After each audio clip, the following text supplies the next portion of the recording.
अस्सलाम वालेकुम, मैं हूं लतीफ़ रहमानी और आज हम देखेंगे जी हिस्ट्री ऑफ साइकोलॉजी के एमसीक्यूज पार्ट 3 है। पहले दो पार्ट हो चुके हैं, अगर आपने वो नहीं देखे तो वो भी जाके प्लेलिस्ट वाले ऑप्शन में जाके आपको वहाँ साइकोलॉजी एमसीक्यूज का फोल्डर मिल जाएगा, उसमें जाके आप देख सकते हैं। तो आज हम 15 एमसीक्यूज करेंगे। 15 एमसीक्यूज के साथ हम और भी बहुत से एमसीक्यूज कर लेंगे। एक एमसीक्यूज के अंदर एक से ज़्यादा एमसीक्यूज आपको मिल जाएंगे, तो आप उसी पर्सपेक्टिव से देखिएगा ताकि आप ज़्यादा से ज़्यादा क्वेश्चन को सॉल्व कर सकें।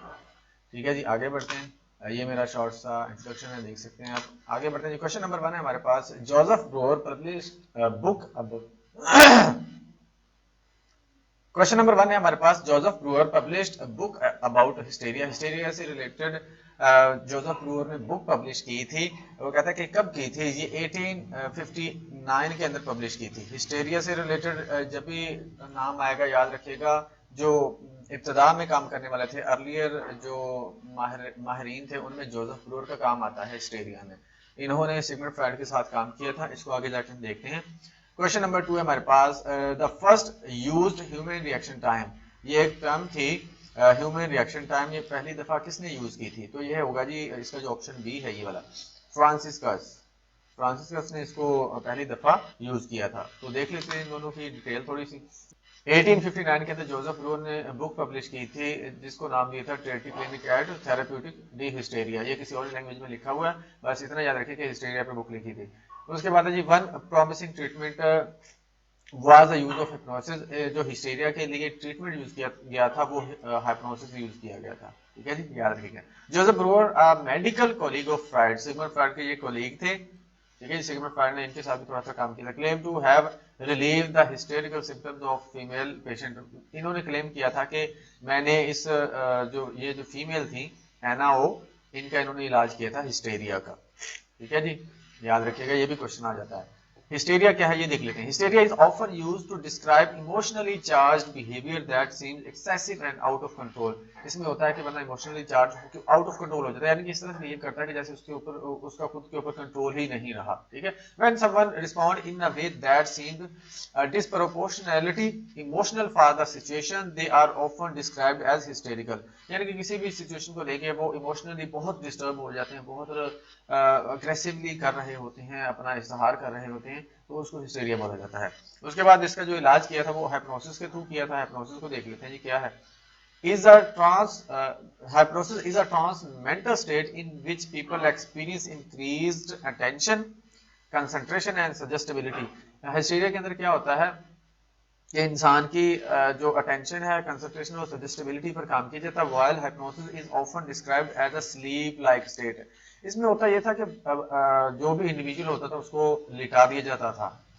ठीक है जी, इसको आप अगर देखना चाहे कैसे लिटाते थे तो फ्राइडियन काउज लिखेंगे ना तो आपको मिल जाएगा, तो आपको पता चल जाएगा कि वो कैसे उसको लिटा के तो उसको उसका इलाज किया करते थे, उसके कॉन्शियस पर काम करके, उसके टेंशन और कंसंट्रेशन और सजेस्टिबिलिटी पर काम करके। उसके बाद है जी 1860 के अंदर Francis Donder first use human reaction time to infer difference in cognitive processing. इन्होंने पहली दफा 1860 के अंदर ह्यूमन रिएक्शन टाइम की टर्म को यूज किया था और इन्होंने देखा कॉग्निटिव प्रोसेसिंग के अंदर डिफरेंसेस को देखा था। ह्यूमन रिएक्शन टाइम क्या होता है?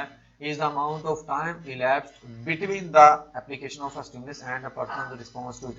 यानी कि जब कोई रिस्पॉन्स स्टिमुलस मिलता है, किसी स्टिमुलस के नतीजे में ही हम कोई रिस्पॉन्स कर रहे होते हैं, तो स्टिमुलस और रिस्पॉन्स के दरमियान जो डिफरेंस होता था उसको इन्होंने ह्यूमन रिएक्शन टाइम बोला था।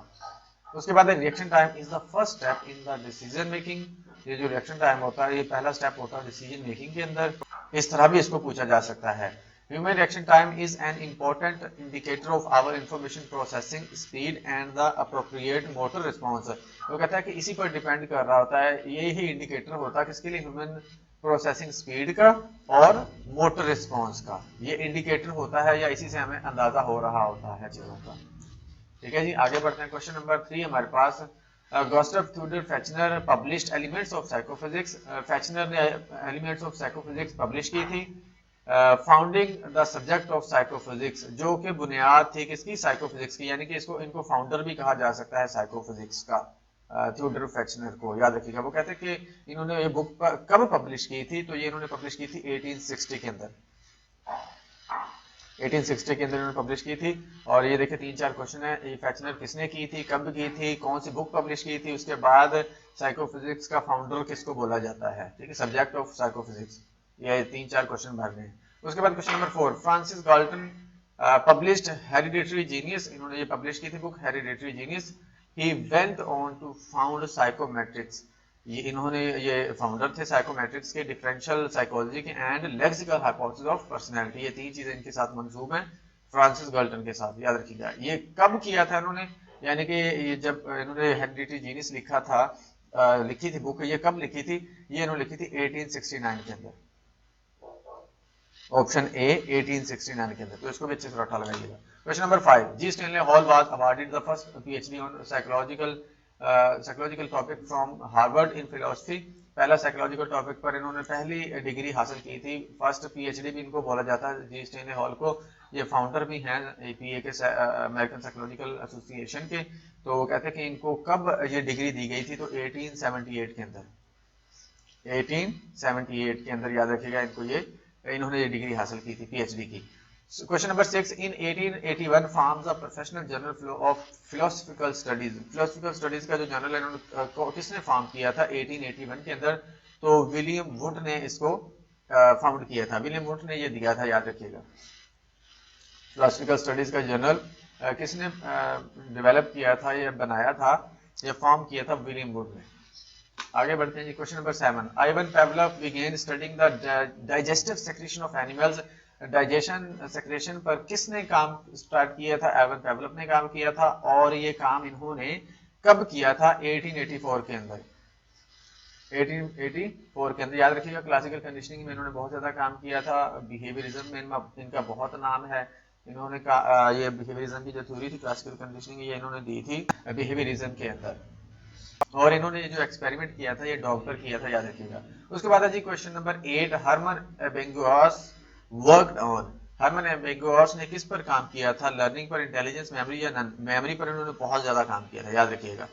पहली बुक मेमोरी की भी इन्होंने ही लिखी थी, हरमन एबेंगुआस ने। ये देख लेते हैं, 1885 के अंदर इन्होंने बुक लिखी थी, Hermann Ebbinghaus published his famous book memory, जिसका नाम भी मेमोरी ही था। Contribution to experimental psychology, experimental psychology के में भी इनको बोला जाता है कि एक्सपेरिमेंटल साइकोलॉजी में काम किया है, याद रखिएगा। In the work he describes his learning and memory experiments that he conducted on himself, जिसमें इन्होंने ये बताया लर्निंग एंड मेमोरी के experiments. Question number 9, in 1886 dash publish the first American text book on psychology title psychology. 1886 के अंदर जो पहली book psychology पर लिखी थी, जिसका नाम भी साइकोलॉजी था, वो किन्होंने लिखी थी, option number C, John Dewey. John Dewey ने पहली बुक लिखी थी जिसका नाम था psychology. Question number 10, dash published elements of physiological psychology in 1887। 1887 के अंदर जो बुक लिखी थी एलिमेंट्स ऑफ फिजियोलॉजिकल साइकोलॉजी, वो लिखी थी जी जॉर्जिया ट्रम्बल ने पहली बुक लिखी थी एलिमेंट्स ऑफ फिजियोलॉजिकल साइकोलॉजी। यहाँ पर कंफ्यूज नहीं होना, विलियम वुड ने भी एक बुक लिखी थी जिसका नाम था principle of physiological psychology. William would ने प्रिंसिपल ऑफ फिजियोलॉजिकल साइकोलॉजी लिखा था, इन्होंने एलिमेंट्स ऑफ फिजियोलॉजिकल साइकोलॉजी लिखा था, तो इसमें आपने कंफ्यूज नहीं होना, इसको याद रखना। Question number 11, James Mark Baldwin published the first volume of his handbook of the psychology title sense and intellect. Sense and intellect James Mark Baldwin ने कब पब्लिश की थी, ये उन्होंने पब्लिश की थी 1889 के अंदर, 1889 के अंदर। इसमें भी 3-4 क्वेश्चन आप देख सकते हैं। उसके बाद क्वेश्चन नंबर 12 है, Edmund Sanford a former student of. Edmund Sanford किसके स्टूडेंट माने जाते हैं, ये है जी ऑप्शन सी, जी स्टैनले हॉल। जी स्टैनले हॉल के ये स्टूडेंट हैं, तो देख लेते हैं जी इसको भी। 1889 के अंदर Edmund Sanford a former student of G Stanley Hall founded the United States 6th experimental psychology laboratory at Clark University. इन्होंने 6ठी लैबोरेटरी कायम की थी क्लार्क यूनिवर्सिटी में 1889 के अंदर। ये स्टूडेंट थे जी स्टैनले हॉल के। Question number 13, in 1890 dash publishes mental test and measurements marking the beginning of the practice of psychological assessment। Book publish की गई थी मेंटल टेस्ट एंड मेजरमेंट, जिसने बिगिनिंग की थी, यानी कि स्टार्ट किया था साइकोलॉजिकल असेसमेंट, जिसको यानी कि बेस भी माना जा सकता है साइकोलॉजिकल असेसमेंट का। तो ये किसने किया था, ये थे जी जेम्स मैकीन कैटल। साइकोलॉजिकल असेसमेंट की बात आएगी तो जेम्स मैकीन कैटल की बात आएगी। इस क्वेश्चन के अंदर भी आप 3-4 क्वेश्चन देख सकते हैं, डेट है, नाम है, बुक का नाम है, किसके बारे में बुक है, ये भी देखा जा सकता है। ठीक है जी। उसके बाद question number 14, James Mark Baldwin founded the first permanent experimental psychology laboratory in the British Empire at the University of Toronto. British Empire के अंदर पहली experimental laboratory University of Toronto के अंदर जेम्स मार्क बेल्डविन ने कब बनाई थी? तो इसका आंसर हमारे पास होगा जी ए 1890 के अंदर। ठीक है जी, याद रखिएगा 1890 के अंदर। Question number 15, dash published on the qualities of form founding gestalt psychology. Quality of form book लिखी गई थी जिसने गेस्टाल्ट साइकोलॉजी की बुनियाद भी रखी थी, जिसने इब्तिदा की थी, जो बेस साबित हुई थी गेस्टाल्ट साइकोलॉजी की, तो ये किन्होंने लिखी थी? ये लिखी थी क्रिस्टियन वॉन ने। क्रिस्टियन वॉन ने, याद रखिएगा।